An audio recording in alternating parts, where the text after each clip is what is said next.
Волда фонди Антонов шадаран катам сагати рештуна ярашт дуон шиттоны. Качин мазал асад намыша алей, шаветон садиша кабатер, иналар Василий Маргелова сырцаваны сур. Хаштагда ражев шаттон тахурта саузышты Пскова, ама Ивановой дивизиты.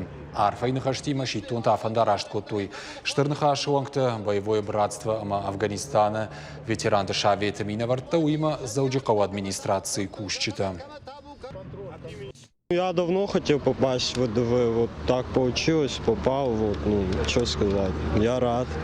Дальше посмотрим, может, в дальнейшем, может, контракт подпишу. Это элита российской армии, ну, с парашюта они прыгают и, ну, страну свою защищают, вот, прям вот как надо. Мы каждый призыв, который у нас есть, уходит в воздушно-десантные войска, мы отправляем с гордостью, с честью, с почетом с этого места. То есть здесь вечный огонь, дань уважения традициям нашим революционерам, аллея славы, дань уважения и памяти нашим старшим братьям, которые также отстояли рубежи нашей Родины. Ну и Василий Филиппович Маргелов – это дань уважения воинским традициям.